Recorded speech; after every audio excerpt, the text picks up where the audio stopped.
आपल्या देशाच्या प्रधानमंत्री या पदाचा आदर म्हणून मी कधीही अशी तशी विधानं करत नाही. पण कालचं प्रधानमंत्री मोदी यांचं जे भाषण ऐकलं आणि त्यातनं त्यांनी जनतेला सांगितलं की बाबा इंधन वाचवा, मेट्रोचा वापर करा, गाड्या वापरू नका, सोनं खरेदी करू नका, अगदी इतकंही म्हणाले की तुम्ही तेल कमी वापरा घरी, खाण्याचं तेल, आणि परदेश प्रवास टाळा. पण ते आणि त्यांचा पक्ष काय करतायत ह्याचा त्यांनी काहीच विचार करू नये.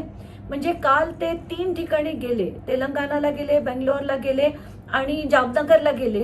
प्रत्येक ठिकाणी त्यांनी पब्लिक रॅलीज घेतल्या. आता ते स्वतः चार्टर्ड फ्लाईटने जातात, तिथे गेल्यानंतर 40-50 गाड्यांचा त्यांचा ताफा असतो. तर हे करणं कितपत योग्य आहे? इतकंच नाही तर ते आता शुक्रवारी स्वीडन, नॉर्वे, UAE, इटली अशा सगळ्या परदेश दौरा ते स्वतः करणार आहेत. तर मला हाच प्रश्न पडला एक सामान्य स्त्री म्हणून की बाबा हे योग्य आहे का?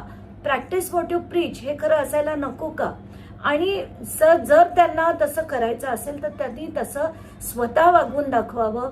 आपल्या नेत्यांना सांगावं की यापुढे तुम्ही असे दौरे बंद करा, चार्टर्ड फ्लाईट्स वापरू नका, तुम्ही सामान्य फ्लाईट्सनी जात जा, अगदी जेव्हा फारच गरज असेल तेव्हा वापरत जा. पण तसं होताना दिसत नाही. जनतेला मात्र सगळे सल्ले दिले जातात. दुःख होतंय सगळं बघून.